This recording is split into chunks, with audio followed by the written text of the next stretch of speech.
Welcome to the third season of the award-winning series, Above and Beyond. My name is Valerie and I'm the Enrichment Coordinator for the Rhinebeck District. Above and Beyond is your opportunity to meet some of the upcoming young people in our community who will one day be leaders. Today's guest is Anabel Thurman Rivera, a 9th grade high honor roll student. Anabel is on the varsity field hockey team and she is an equestrian. Welcome, Anabel. Thank you. We've never had an equestrian, so I've got a lot of questions for you. The first thing I want to do is just help our audience understand what you do. And you're a member of something called Pony Club. What is Pony Club?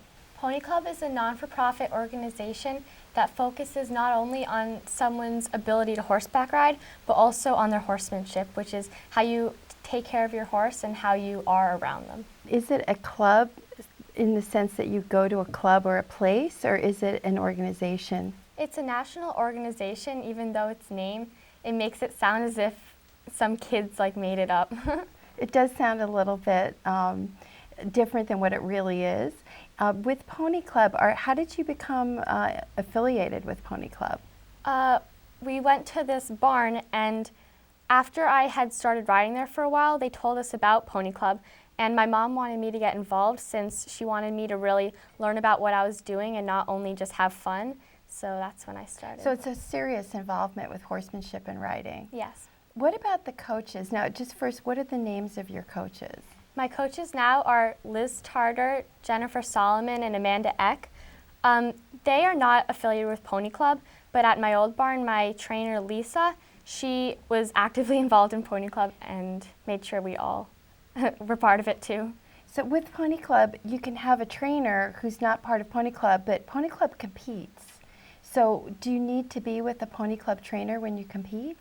You don't need to be with your trainer, but you do need to be with a Pony Club in order to compete for Pony Club. And the trainers probably have certain standards that they have to adhere to as well. I'm guessing, I don't know. But what is the start of Pony Club? What is the basic level? The basic level, it's unrated, and that's for really younger kids. But then it starts moving up to D1, which is when you learn to trot over ground poles, and then from there it gets increasingly harder until you're an A, which is pretty much the highest level. And you're currently competing at what level? At a D3 level. Would that be an advanced intermediate level? It's advanced intermediate, yeah. And you've been riding for some time, so I'm going to roll this back. We're probably going to talk a little bit more about Pony Club, but how did you get involved with horses? My first experience with horses was probably at my 6th birthday party. It was a Wizard of Oz party, and my mom had people bring horses that were spray painted different colors, because in the movie, I don't know if you remember, but they had horses of different colors, and I was just obsessed with them the entire party. So it was love at first sight? Yeah. So horses are huge, and you were little. You weren't afraid of the horses? No, I felt that I could control them since I was able to get on top of them without them doing anything to me. And you just loved it, and all the kids were lining up? Yeah. And you just did what? I stayed online the entire time. I didn't care what my friends were doing. I was just on the line. And your mom noticed? Yeah, she knows. Now, your mom, does she have a background as a horsewoman? Yeah, she was born and raised in Puerto Rico, so she did have horses. They weren't as trained as the horses that we ride here, but she did have a background, so she wanted me to also have that connection with them. And you started taking lessons? Yeah, I think she realized that after I kept going back onto Lyme, it was time for me to start with actual lessons. And so you started at what, 6 or 7 years old? 6 or 7, yeah. Wow. So you've been doing this for quite a long time, Yes. more than half your life. You just made an interesting comment about connection. She wanted you to have a connection. Do you feel connected? I do. I feel it when I'm riding and also when I'm not riding. I just feel like the horses pay attention to me and are aware when it's time to work, and so I like that. There's a term that I think we've probably seen in the movies, but it's a horse whisperer, or somebody who has a special way of communicating with a horse. What makes a good horse? A good horse would be a horse that's willing to work and doesn't just quit after the first 10 minutes. My mom's friend always said that a good horse will sweat through the saddle pad, so he'll keep working the entire time you ask him to. And that's not necessarily the way all horses are. Yeah. Well, I mean, are horses naturally workers or are they naturally lazy? They're natural workers, but some horses will just want to only work for a short period of time, but others will be willing to work for like an hour and a half if you ask them to. So in terms of, I just want to go back to this idea of being connected to the horse. Do you have an emotional, is it an emotional sense of the horse? Is it a feeling that, you know, through your training, you're actually communicating with the horse? I think, yeah, through the training, the more I learn, the more I can teach them in a way, so we work together. Now, you have ridden a number of horses. How many horses do you think you've ridden? I've ridden a lot of different horses, but the ones that I've leased, I've probably had 5 or 6. It sounds like we're talking about boyfriends, but how long is a relationship with a horse? It depends how fast you learn. The longest I've had a one horse is a year and a half, I think it was. Now you've got a horse now, and your horse's name? Leo. Leo, the horse. When did you meet Leo? I met him in September, I think it was, right before school started. We had just moved back from living in Puerto Rico for a year, and I was looking for a new barn that would be closer to home so I can go there more, and I met Leo there. What did you do? You first rode Leo, or you asked if you could ride Leo?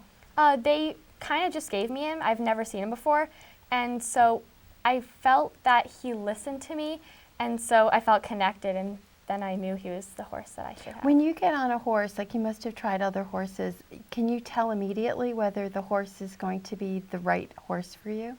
Not immediately. You have to be working with them for a while to realize that either they're going to work for you or they're not going to work for you.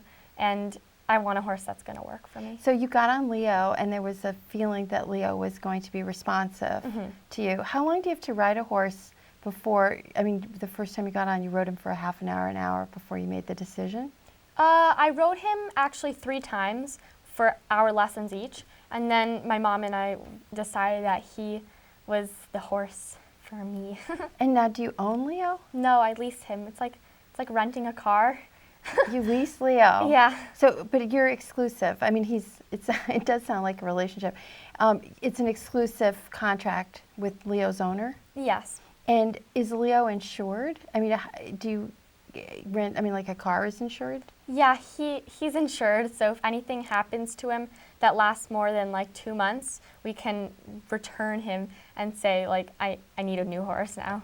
So you have a long-term relationship with the horse. Yeah. Do horse and horse rider relationships go through stages where, like in the beginning, you don't know each other and there's sort of a little bit of back and forth about working out the relationship, and then you get to a different stage?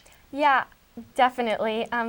Like in the beginning, Leo and I, we didn't really understand each other because I had only like known him for a little bit. But now we really get what, like when I ask him to do something, he understands what I mean and he'll do it for me. But you're riding in a formal way. I mean, you're doing a technical riding. Is the technique the same? So if Leo's had other owners, they've given him the same kinds of signals? Sometimes the signals are different, but that's why trainers try to teach each of their students the same way so that the horses aren't confused. So Leo is familiar with the commands, but not necessarily with your personality and your way of doing it. Yeah. And you like Leo. So when you walk in, you love Leo. So when you come into the barn, what happens? Leo's doing what when you first walk in? He's normally eating his food. And so normally when I get around his stall area, he'll come to the front and be like, oh, I'm ready to work. And so. How do you know he's not just ready for a snack? Because I only give him treats on jumping days, which is like twice a week. So he knows when it's not like those days, because they're the same days every week, that it's not treat day. So if you don't hand him a certain kind of treat, he knows he's not jumping? No, I give it to him after we ride. Oh. So just in case he does something bad in the lesson, like I haven't rewarded him already. So I'm very careful with that. Okay, so you walk in, he recognizes you, knows you're there to ride, and he turns around in the stall, and then what do? I take him out and I prepare him for the ride. Which involves what? It involves grooming, which is everyone always thinks it's just brushing down the horse, but it's a lot of steps that you have to do very carefully and in like the right way. Okay. First, you use the curry comb, which is a rubber, it's like an oval, and it has teeth on it. And what you do is you go in circular motions around their body, and that brings up all like the loose hairs and dirt. And then you brush that down, but you also have to take very good care of their feet because they have something called a frog on the inside of their foot. And if that gets like hit with a rock or something, it's very sensitive. So you can go lame, which is limping. So you have to go around the horse, and do you use an instrument to work on their feet, or it's just visual, you look? No, you use a hoof pick. It's like a hook, and you just scrape out everything that's in there. And that's every time you ride? You Every go time. around the horse and you do all 4 feet? Yes. And what else do you do? Most people don't really do this like before they ride, but I have a friend who's obsessed with taking care of her horse, and she brushes his mane and tail every time before she gets on and every time she gets off. So her horse is in very good shape. Do you do that? I do that only when I get off of the horse because most of the time I go to the barn straight from school, so I don't really have a lot of time because I have homework, but I do it after I ride. Okay, so now you do the tail. Mhm. What is involved in doing the tail? Most of the time you just brush it out, but they do get dandruff, which is very annoying to take away because their tails are so big that it like it gets worse really easily. So you just brush it out. And if they do get dandruff, then you have to give them dandruff shampoo baths. Oh my goodness. They're kind of like dogs. When you're doing all of these things, how long does it take to do this grooming process? Some people do it really fast, but I like to take my time, so it'll take me like 15 minutes. 15 minutes of grooming, and then you're ready to saddle up? Yes. And how do you know how to saddle up? I mean, you've been doing this for a while, but how did you learn that? My trainers taught me how to do it. Like in the beginning, like when you're small and you can't reach the horse's back, they'll like do it for you. But then once you're tall enough, they'll be like, oh, you have to do this on your own now. And then they just teach you how to do it. Is there a way that Leo likes to have his saddle that might be, say, different than another horse, or is it a standard procedure? The saddle just has to fit them. So if it like is too tight on the sides of their back, then you have to like get a new saddle because another person I met said that the saddle, it can't be right for you, it has to be right for the horse. So it has to be comfortable for him. But do you own the saddle? I do own the saddle. So if you own the saddle, how can it be right for multiple horses? It just sometimes they have things called trees, and that's like the width of the saddle. So normally the medium tree fits most horses, and that's what I have. So my saddle fits most horses that I've ridden, but if it doesn't fit, then I have to look for a new one. And I know that there are different kinds of saddles. There's English and there's Western and so on. What kind of saddle do you have? I have an English saddle. What distinguishes an English saddle, say, from a Western saddle? Well, the Western saddle has a horn, and so they use that to like wrap rope around and stuff. But the English saddle is just that without the horn, and so it's a lot more comfortable, and it's easier to jump in since you're not like running into something. Oh, so we're not banging on your body to Yeah. have this thing sticking out. It would be awkward, I would think. Yeah, very awkward. I've always wanted to know, I mean, the bit is obviously a form of controlling the horse. Does it rub their mouth? It does. There's different sizes of the bit, so there's different ones that'll fit your horse's mouth. But if it does rub, there's something called rubber guards, and you put those on the side of their mouths, on the side of the bit, so that it prevents the metal from pinching them. But the bit is very important, right? Because that's a way of communicating. Yeah. So give me a sense of, once you're on the horse, what you're doing with the reins and the bit to communicate. You always have to have some contact with their mouth. So what I do is, normally I just wiggle the reins in my hand because that'll keep him focused on me and not like looking around to outside things. One of the things that you mentioned in a previous conversation was that you're working right now on communicating a kind of head curling. Mm-hmm. Can you describe this, why that's important and what that is? It's called framing. It's obviously when their head comes more to their chest, and judges really like it in competitions, and so we're working on that just so we can score higher. So how do you tell Leo that you want him to curl his head? You have to have a strong connection on the outside rein, which is like more to the fence, and on the inside rein, which is the one towards the middle of the ring, you kind of just wiggle it, and so eventually they'll become loose in their head and come forward. How many commands is a horse expected to know? A lot. It's just horseback riding is like so complicated. Once you learn the things, you kind of just do them without thinking because you know. So there's just so many things that they know.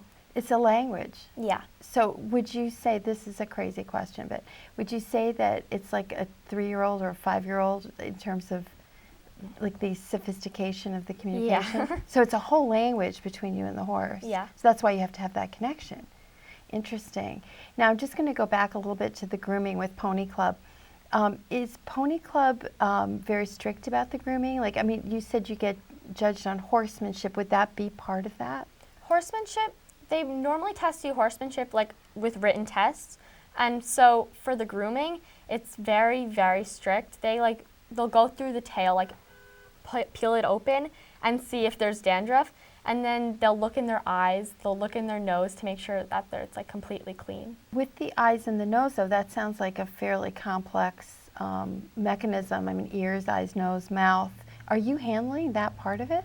We don't handle the vet part of it because that's more complex, but we have to be watching their entire body every day to make sure that nothing is looking weird.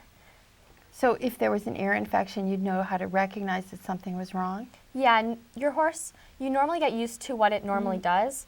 So if something is like acting weird, then you call the vet. So behaviorally, if there's a change. Yeah. But do you look in your horse's mouth and that kind of thing?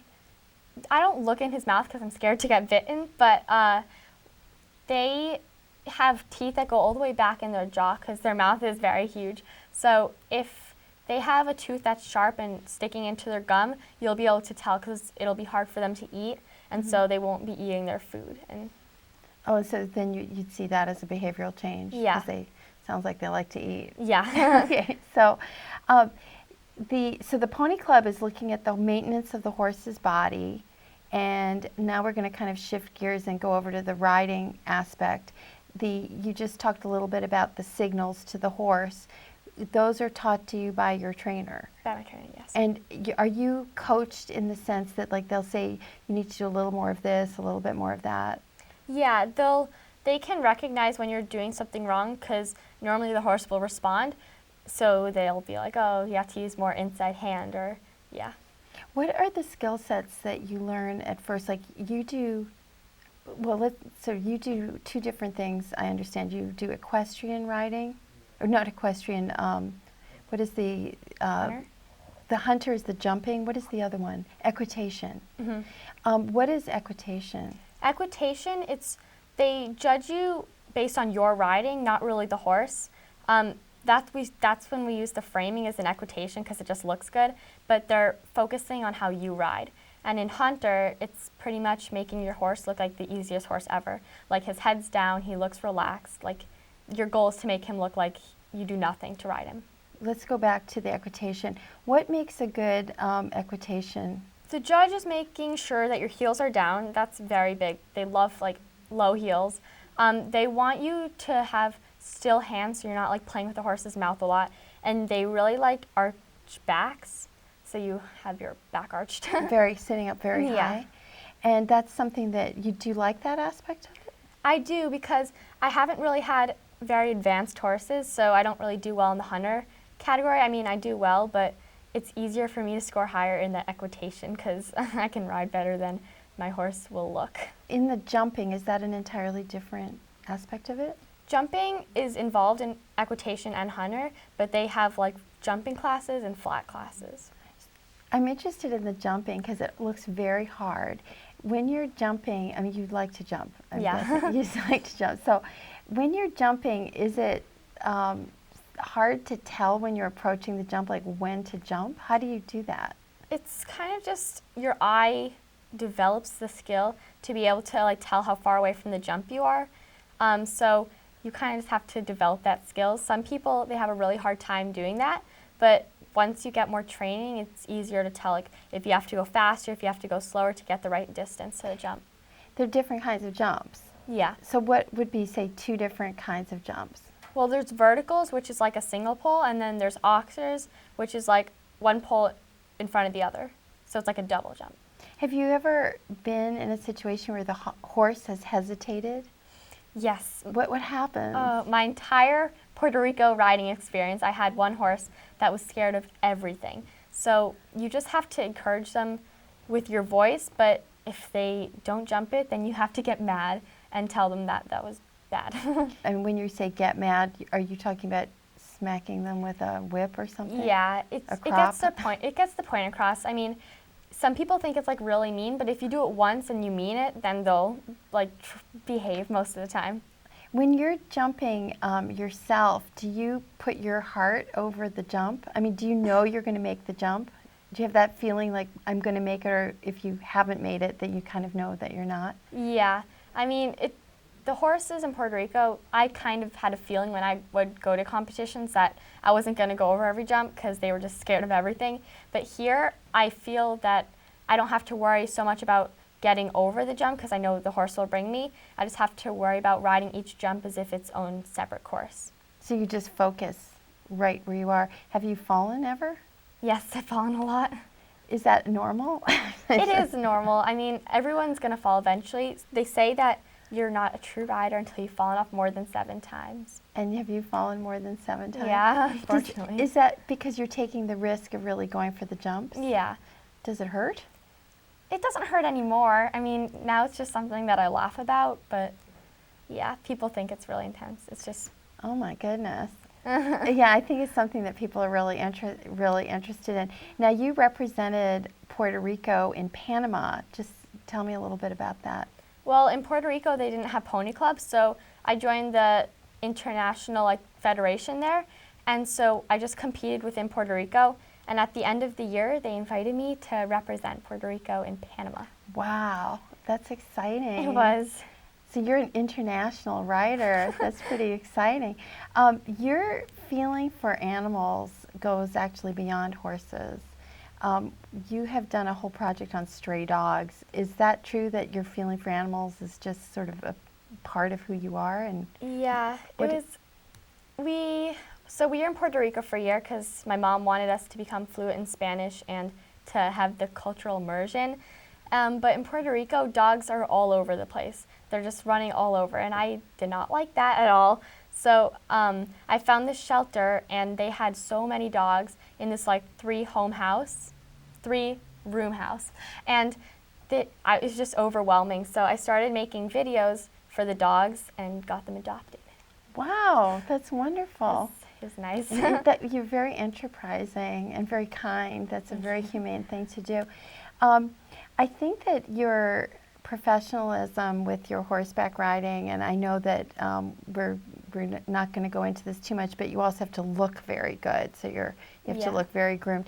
All of that training and professionalism, discipline, how does that spill over into how you manage your life? You ride how many times a week? Every day. You ride every day. And how long do you spend at the barn? I spend around 2 hours every day, but on the weekends, it could go way past that because I just have so much fun there. You never get bored at the barn. There's just always something to do. So you're putting a lot of time and energy into this. Yeah. You're also a high honor roll student.